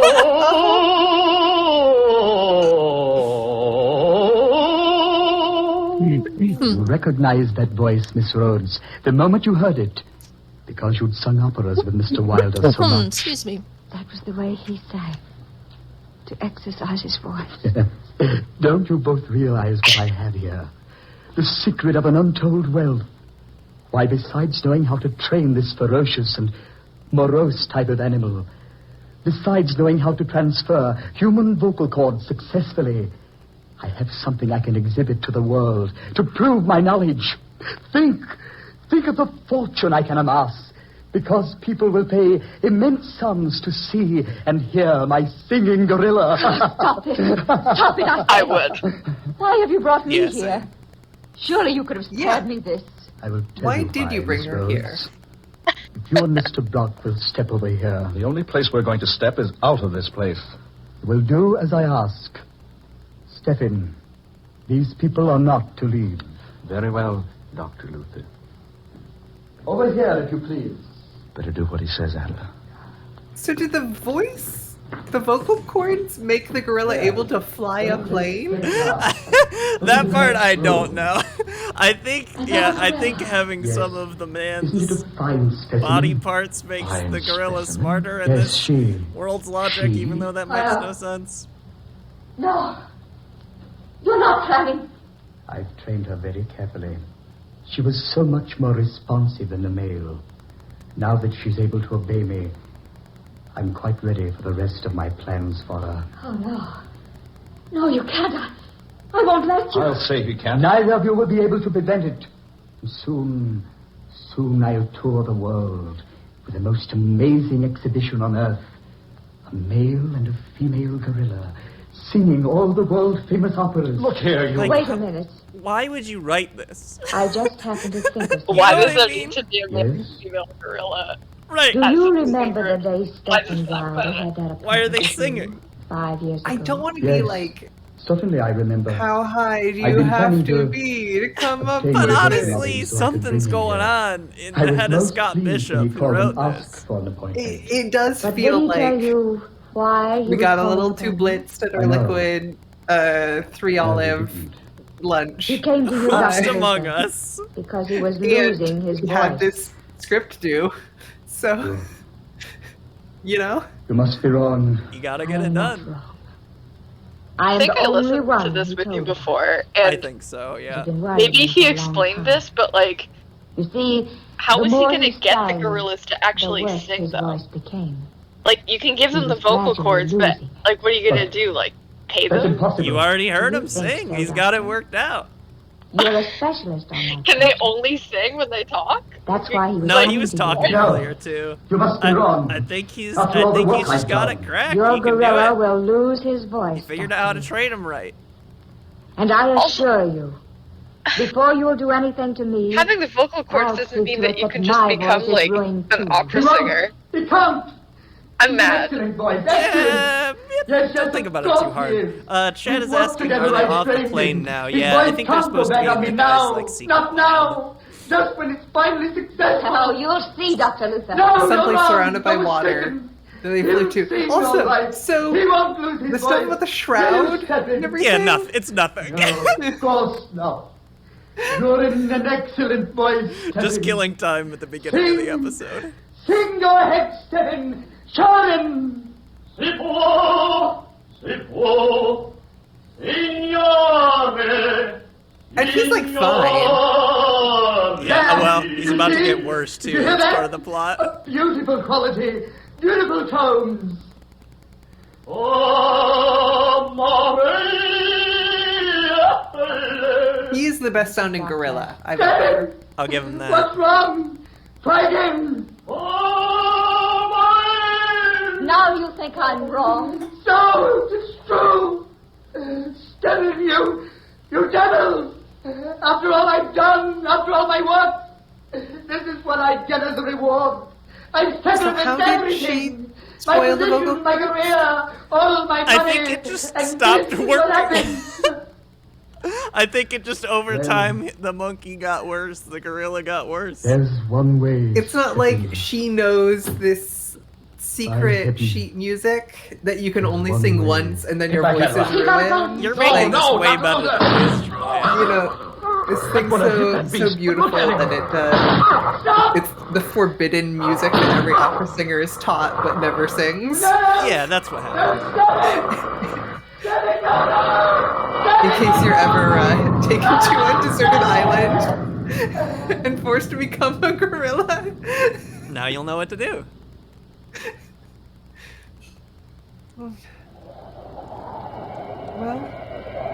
Well, that was that. I I'm proud to say that you're entirely and exactly right in your introduction of this. It's so fun. I love it. This is like probably the goofiest episode of Dark Fantasy, but there are a lot of fun bad episodes of Dark Fantasy. It's a fun ride. Let me just get situated here, get us ready You have for the heard next show. Spawn of the Subhuman, tonight's original tale of dark fantasy by Scott Bishop. Oh, I gotta hear the credits. Ben Morris was heard as Michael Brock. Eleanor Naylor Corrin was Adler Rhodes. Garland Moss played Dr. Luther, and Muir Height was the gorilla. Next Friday night at the same time, listen to the 16th in this series of dark fantasy dramas created by Scott Bishop. The Man with the Scarlet Satchel. The story of an aged millionaire who receives a child's set of modeling clay as a practical joke, but who turns the gift into an incredible and weird instrument of destruction. Not a very compelling Don't miss this pitch. unusual story next Friday night, The Man with the Scarlet Satchel. Tom Paxton speaking. Dark Fantasy comes to you from WKY. Quiet, please. I don't want to get the next one started. That was Spawn of the Subhuman from Dark Fantasy from 1942. What'd y'all think of it? Hey, yo. You know, thank you for sharing it with us. That's the nicest thing one could say. I find that show and shows like it very endearing, where it's just like a scrappy team making whatever weird thing they want under the limited,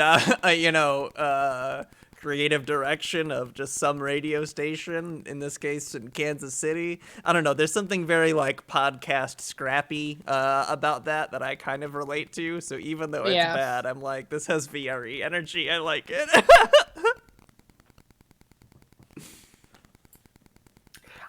It definitely does feel like something that you could arrive at strictly by yes-anding.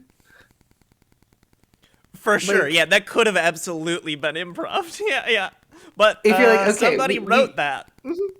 We know that the genre is going to be like weird 1940s sci-fi fantasy stuff.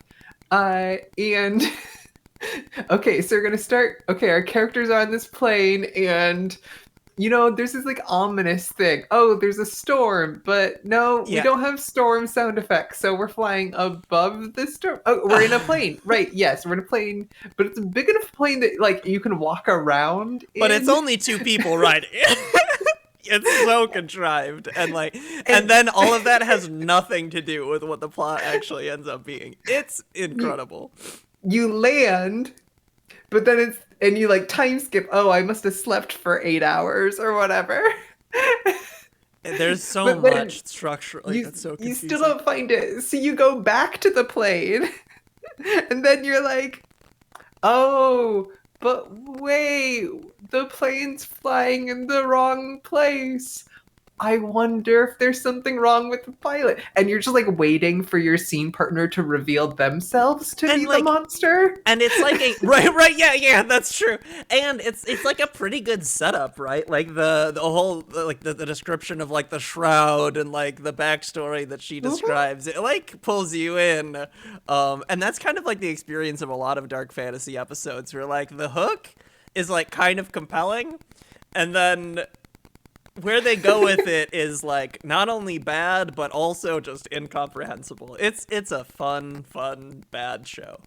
I really like Dark Fantasy. Yeah. Let me look at my schedule, see where we are. So the next one I believe is scheduled for 30 minutes from now.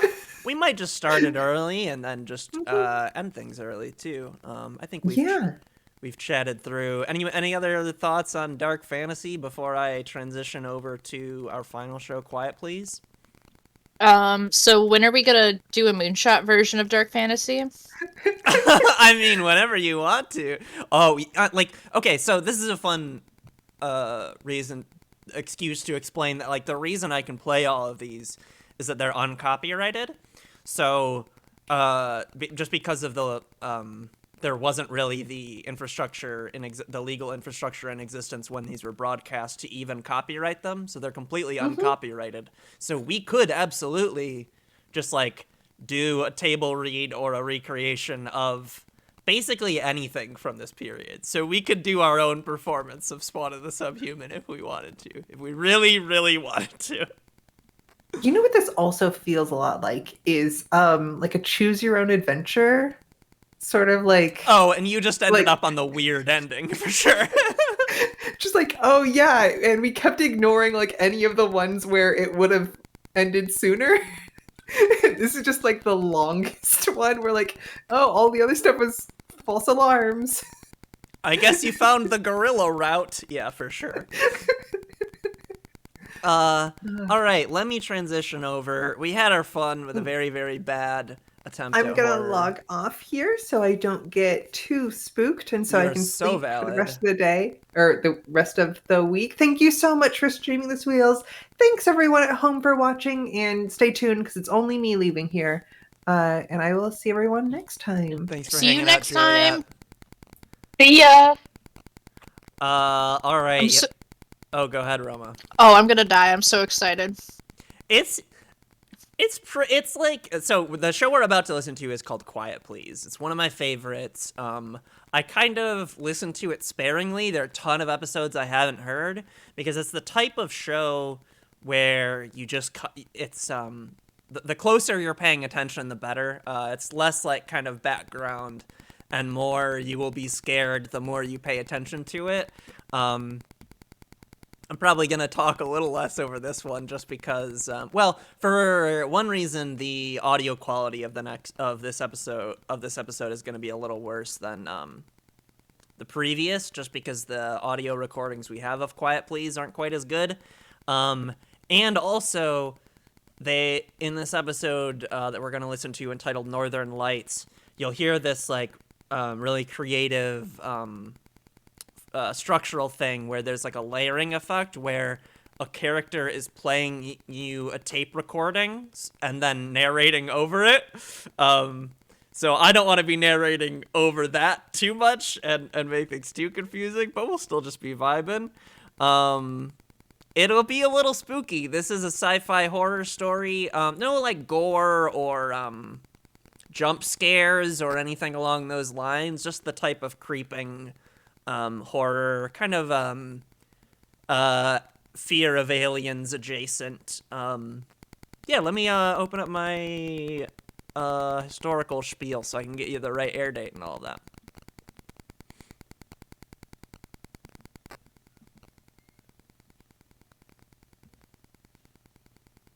Okay, this was January 30th, 1949, so we're back in the year of 1949, at the end of the 40s here.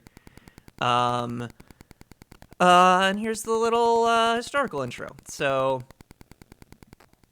in 1947, radio producer Willis Cooper debuted Quiet Please, his second medium-defining horror anthology. Cooper was the original creator of Lights Out in, this is 1984, that's wrong. I'm guessing it should be 1944. I don't know why I wrote 1984 in my script. That year is obviously wrong. Anyway, Cooper was the original creator of a show called Lights Out, where he and his collaborators kind of defined the style of first-person horror audio narration that's kind of just standard for the genre now, of like a main character telling you a scary story as if around a campfire, and then you cut into scenes. That whole thing was that style was really developed on shows like this, like Lights Out, and also in Cooper's second show, Quiet Please, because he eventually turned over Lights Out to another guy, Arch Obler, great name. He continued to run Lights Out, and then Willis Cooper eventually started Quiet Please, his own show, and unlike Lights Out, which featured like a rotating cast, all of Quiet Please's narrating main characters are always played by the same actor. Is anyone a Twitch chat mod who can get rid of the person in the chat who's saying wild things. Anyway, unlike its predecessor, Lights Out, which featured a rotating cast, all of Quiet Please's narrating characters were played by the same actor, Ernest Chappell. He was actually a radio announcer before becoming an actor on this show, Quiet Please. But Willis Cooper noted his voice as being like such an everyman, really relatable character that he can kind of lull you into a false sense of security. It's really cool. Anyway, that's enough of me rambling. Are y'all ready to hear Quiet Please, Northern Lights from 1949? Yeah. All right, let's do it. Quiet, please. Quiet, please.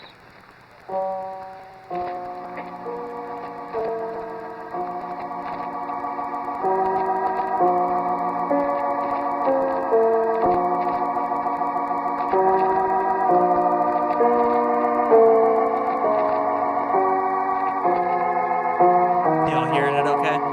Yeah. Sick. The American Broadcasting Company presents Quiet, Please, which is written and directed by Willis Cooper, and which features Ernest Chappell. Quiet, Please, for today is called Northern Lights.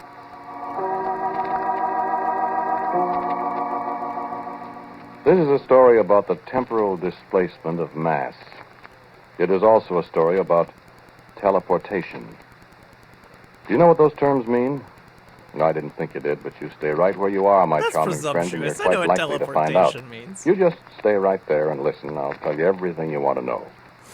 And maybe a couple of things you're not terribly anxious to know. Ever see the Northern Lights? Aurora Borealis is their right name. You don't see them very often below the 50th parallel of latitude in this country, but up in northern Minnesota, in Canada, upper New York, places like that, they're quite common of a winter night. If you've seen them, you'll know what they look like. If you haven't, there's no use my trying to describe them. Sometimes they fill the whole northern sky with waves of color, like a fire burning way beyond the horizon. Sometimes they're just long streamers of fire filling up the whole sky. And another time they look like gigantic, fringed curtains of pure light, I live in swaying Winnipeg, way up here in as if Canada, some and I've still cold never had a cosmic chance to see the breeze Northern Lights. plucked I them hope I can. way far off there to the north. They seem cool. And you can hear them, too, Oh, sometimes. Well, maybe not exactly hear them, but there's a sound, a humming, a crackling somewhere inside your head. And there are times when you'd swear it's a voice talking to you, talking in some kind of strange language you can almost understand, filling your whole being with a kind of desperate, inescapable terror. You know what I mean? No, I I don't do. know what you mean. Oh, wait. At night, Just me, then? in the cold I think night, that's just you and him. voices talking and saying things to you that you can almost understand, filling the night sky with signs and portents of inescapable terror. And nobody in the whole world knows what they are, nobody in this world at least, except me. And after I get done talking to you, you'll know too. And you won't be happy. Great organ. Let me player show you on the something show. now. This is from a recording I made on, December 13th, 1948, a little more than a month and a half ago. I started the recorder while Norman and I were just about finished with our work that afternoon here in the laboratory. I just set the microphone on top of the file cabinet there and turned on the machine. Listen, I'm going to play it back for you. The quality isn't so very good, but you can recognize my voice and Norman's, I think. Here. I got the call. Rewound now, I guess. Did you test it? How can I test it when I said I just got a rewound? Well, hurry up. Oh, my goodness. It's almost 6 o'clock. Yeah. Yeah, it's a little hard to Dark hear. that I didn't realize the time. Hurry up. I'm hurrying. It gets clearer. I Be a suppose. display tonight, you suppose? Okay. How do I know? Been a display the last 3 nights. Well, that was a dinger last night, wasn't it? Yeah, the machine wasn't ready. Hey, listen, now, do you think you can do better than I can? Ouch! What's the matter? Oh, I stuck my finger. Where'd you put the copper sulfate? Up above the sink. Huh? I got it. doing? Testing the coil. How's it? Oh, it looks okay. Hey, wait a minute. Yeah, it's okay. I'll be right with you. Hook it up. What are you going to send? You try my cigarette lighter. That won't work anyway. I won't miss it if we don't get it back. I don't know how the thing will work when the northern lights aren't shining. Well, maybe they are shining. Turn off the room light. Let's see. All right. Pretty early, What's the matter? Hey, look. Out early tonight. Oh, boy, that's fine. The whole sky. Look, blue and yellow. Yeah, I never saw those long fringes. Never the same. Outside, you turn on the recorder? Yep. Yeah, it's turning over. Let's see. Now is the time for all good men to come to the aid of their party. Now, leave it alone. You about ready now? What's funny about the aurora? Northern Lights? Listen to this What's part funny? closely, friend. Oh, I don't know. Remember what I told you. You can almost hear the darn things. Not hear them, I mean, but it's kind of like somebody talking to you in a language you can almost understand. I don't know. I mean, you ever notice it? Sure. High frequencies, I guess. Something. Awful lot we don't understand. Look, you go over there at the recorder and talk into the mic. Talk what? Well, just describe what happens for the record. I'm no announcer. I know you're not. Just say what you see so we'll have an accurate record. Okay. Now? Go ahead. I almost fell off This this tower. is an experiment in the temporal displacement of a solid object. In other words, the first actual demonstration of a time machine, if it works. It'll work all right. Go on.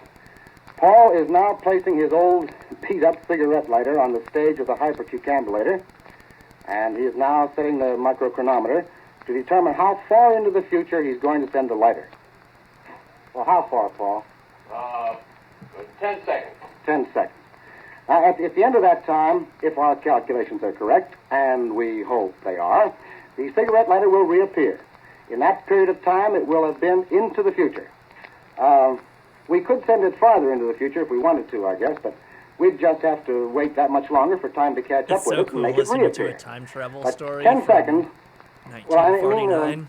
We can prove our point by saying it 10 seconds into the future, everything just as well old as is 10 new years again, I ahead, guess. and this way we don't have to wait so long. Hey, how am I doing, Paul? Now go into your commercial.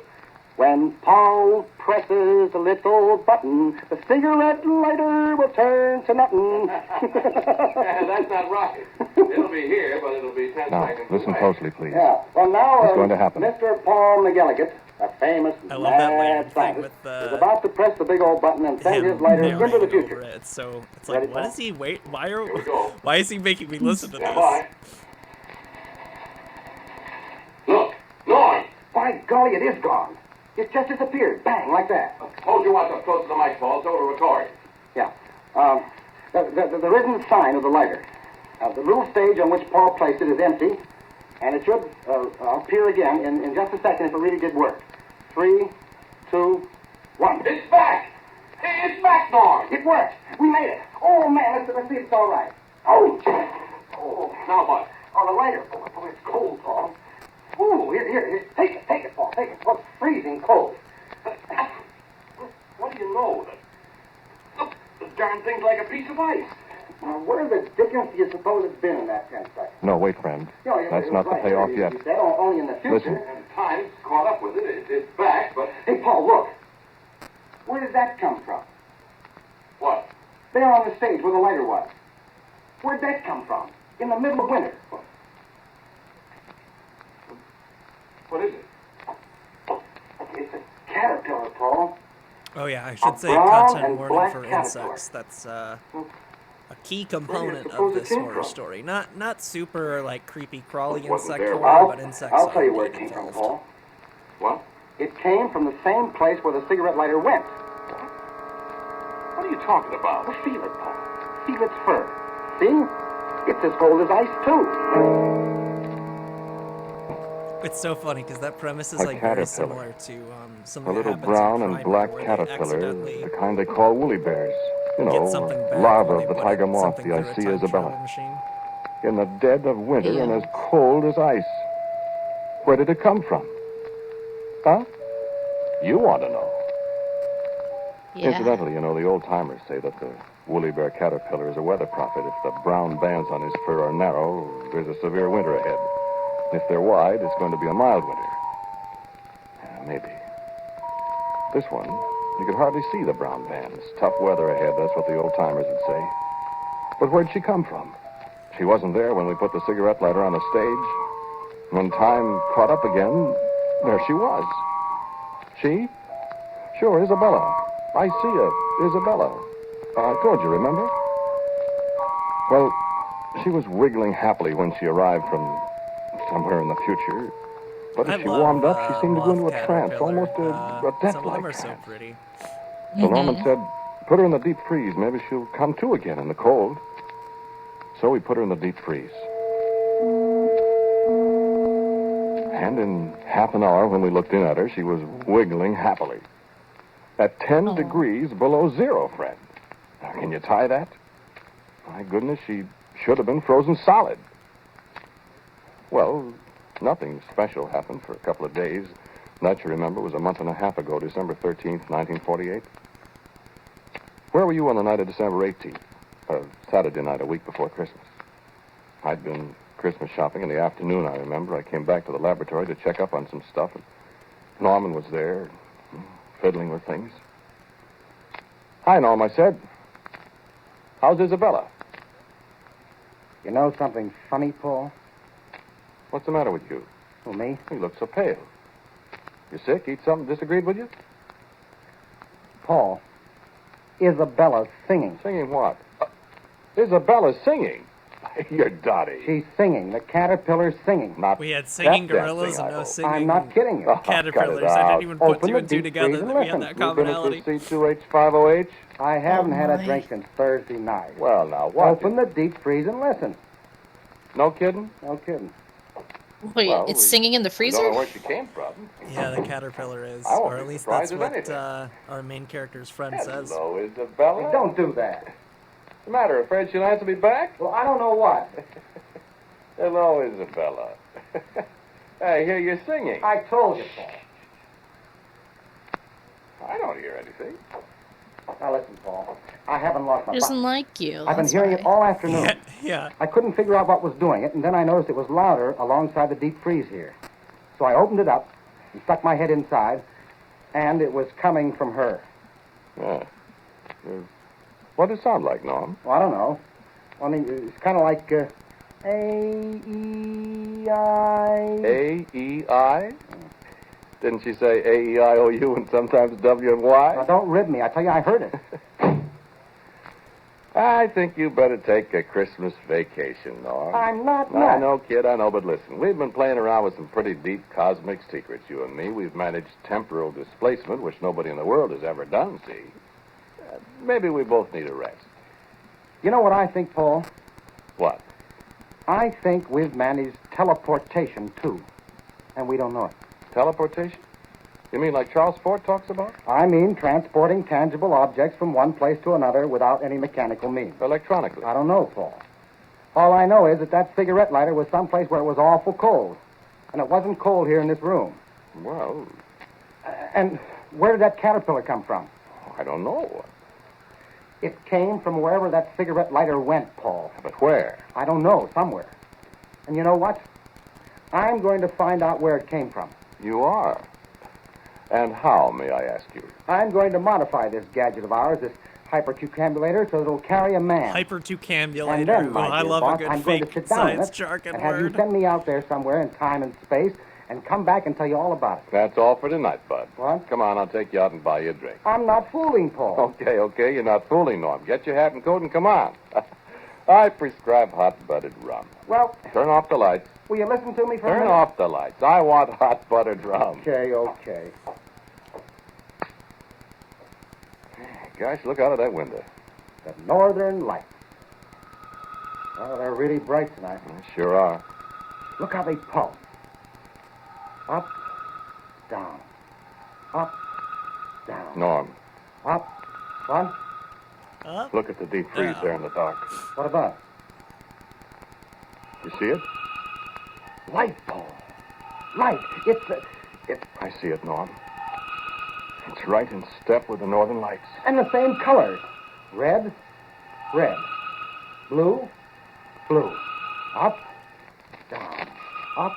Coming from the deep freeze Such where our a little friend weird idea Isabella to was connect a singing. caterpillar with the northern lights. Now, what do you... Paul, listen.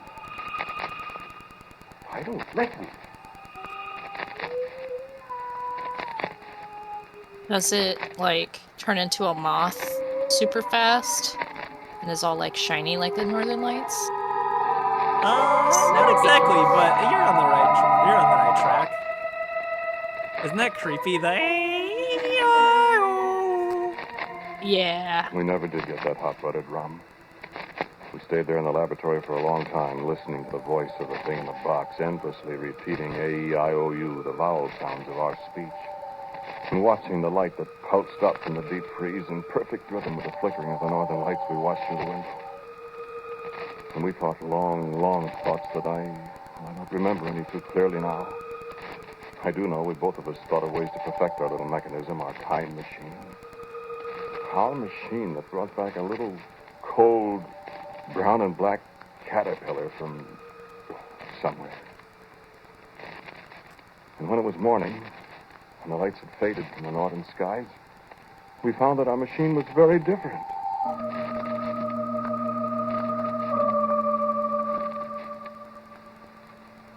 The stage where we found the caterpillar was larger now. I had only a vague recollection of what had happened in the night. I said to Norman, I said, what did we do last night? I don't know for sure, Paul. Did we... I know there's a delay between me and chat, rebuild but that Red thing? Seraph says... Make it larger? You know, what I they're don't doing know. is, by definition, not teleporting. It's I in- think I mean, I this think show I kind of dreamed I was assumes working a on it. less I hit my finger with a sci-fi hammer. jargon I see. informed, or I guess just Thumbs all blue. prospective science It looks informed audience. Because at the Well, beginning nobody he's could've like, "Do got you in know here. what The door's locked." teleportation means?" The machine's certainly different. This coil, I think. Look, it's rewound different. Did I do that? My head hurts. Yeah, mine too. Dang it. My cat's one in. 1 I second. don't get it. Yeah, don't go need for it. it. I wish I could. Listen, Norm, What? maybe we did change it. But well, how could we have done all that by ourselves? I got an idea. What?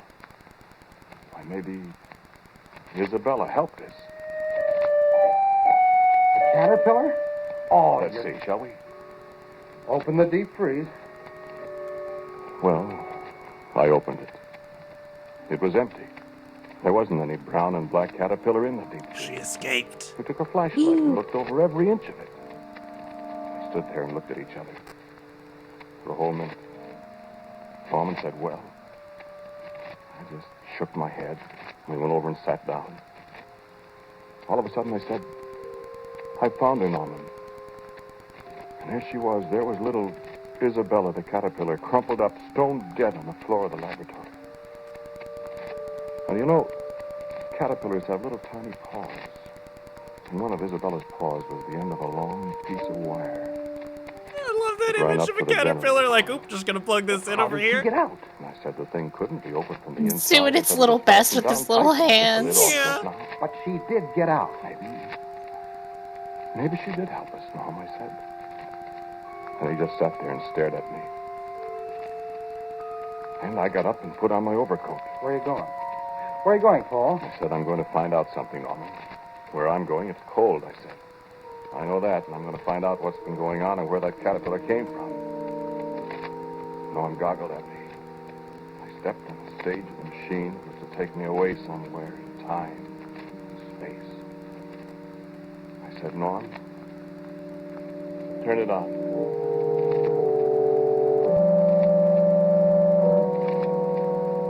Finally, he reached over and touched the switch. I love his description of He what didn't happens. say a word.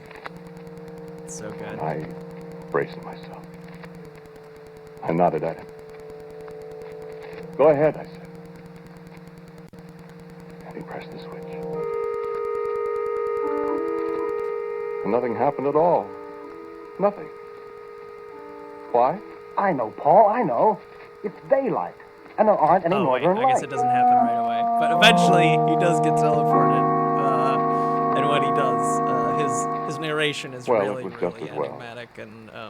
I had a chance to think about it a little, and I realized that just an overcoat wouldn't do me any good where I might be going.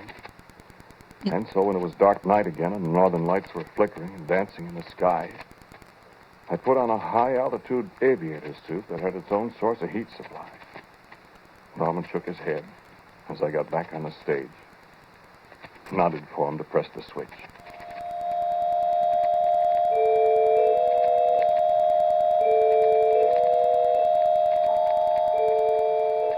Cold. You've never been cold, friend. Dark. You wouldn't know how dark it can get. And then I was standing on an immense plain that stretched so far into the distance, a plain of snow and eternal ice. A dead, cold, white world with the blackest sky above me. And the northern lights reached from horizon to horizon. Even through the high-altitude suit, I could feel a biting cold. And I was afraid. Shivering, abjectly afraid. The streamers of the northern lights reached down toward me and wrapped about me. I heard the sound of voices screaming into my mind. I could understand them. I wished heartily I'd never played around with cosmic forces. I yelled inside the heavy helmet. I yelled, Norman! Norman, bring me back! And there was nobody to hear me. No, I don't know where I was. Another planet. Maybe the North Pole. Maybe the lights were all around me. Maybe that's where it was. But it was the most terrible, awful, cold, lonely place you could imagine in 100 years.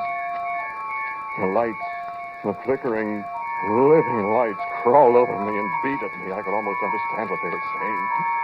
And then the crash. The sudden blackness. I was standing again in the laboratory I'd left only a few short seconds ago, and Norman was tearing at the fastenings of my suit and beating at me with both hands. I wondered what in the world he was doing until I got the helmet off. He was brushing caterpillars off me.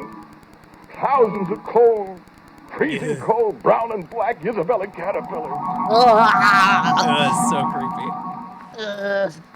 I was in bed for a week or more. I don't know how long. Wherever it was I'd been, I'd nearly frozen to death in those short seconds. And at last, I was able to come back to the laboratory. I sat there that night with Norman.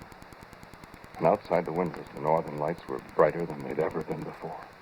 Purple, green, yellow, black lights even. And there was a new rhythm tonight.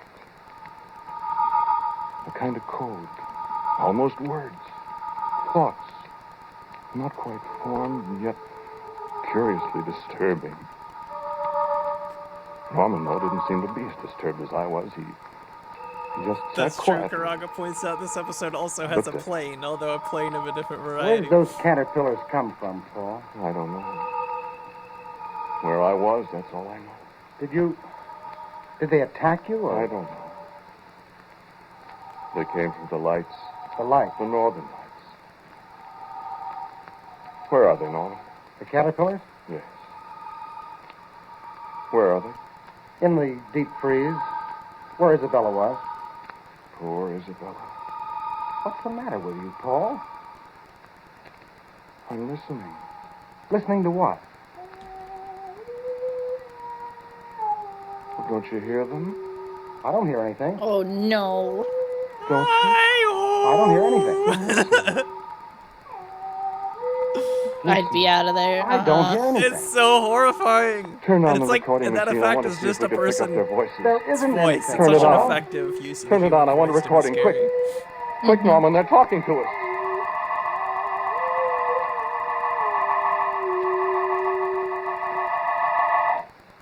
Kermit did Listen, not friend. do it for you. I want to play you another recording. This is what came out of our tape recorder that night when I was listening to the voices. And Norman couldn't hear anything. Just listen. I still don't hear anything, Paul. Be still. Listen. I tell you, Listen. What's that? Look at the deep freeze. The top's coming open. Look at the light around it, Paul. Be quiet. Watch. How did they... Good Lord, look. The caterpillars are coming out, Paul. Look at them. There's millions of them. Be still, Norman. But Paul, Your voice. Be still, I said. What's the matter with your voice? We want to talk to you. You what? You said we. Why, of course, Norman. We. Who for the... That effect is really Paul's cool. voice, Norman. Paul's voice. Like that. Voice. Whoa. But it is not voice Paul talking. speaking. Listen.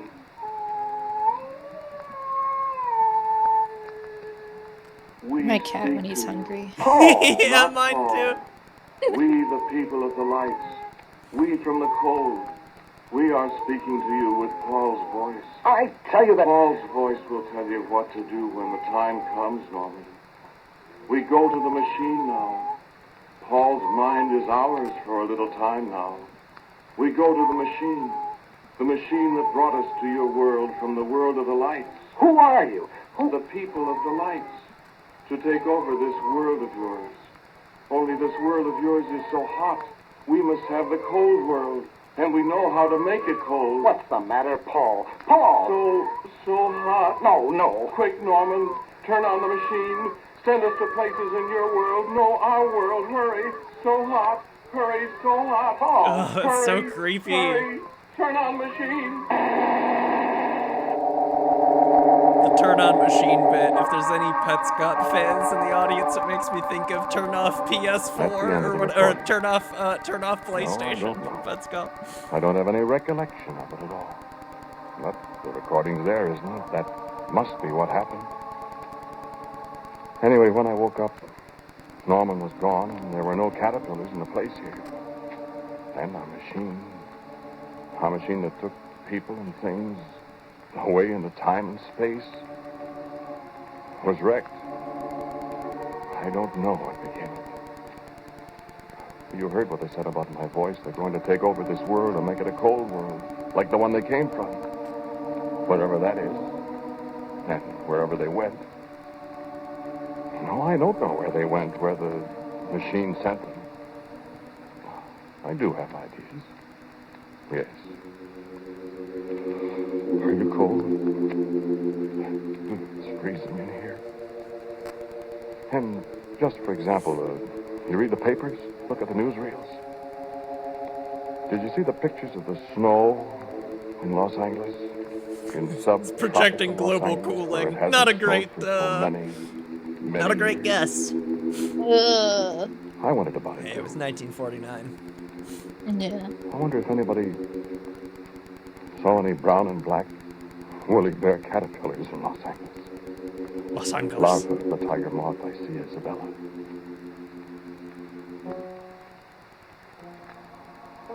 Oh, that episode's so good. That's the end of it. Just the credits left. Oh my, honestly, like, I love the composition of it. Yeah, it's really so well far. put together. My audio processing got kind of screwed up with the layering of the talking. Yeah. The title But of today is I was still able to, I just had to turn it up a bit, and I'm like, Northern okay, I can kind of track. It was written and directed by Willis Cooper. The man who spoke to you. Yeah, Quiet Ernest Please, Chappell. unfortunately, has some And pretty my rough laboratory episodes assistant Norman audio-wise, was but played it by is a Dan Sutter. great program. So The well voices written. of Isabella Oh, yeah. and her friends. With that of Cecil Roy. As usual, music for Quiet Please is played by Albert Berman. Just gonna Now, just for a gonna word listen about to the next credits week. here, then do some Our writer quick director, my good outro, friend and then Willis I'm Cooper. out. Thanks for Thank you for hanging listening out, to folks. Quiet Please. For Thanks next for week, I have having a me. story for you that comes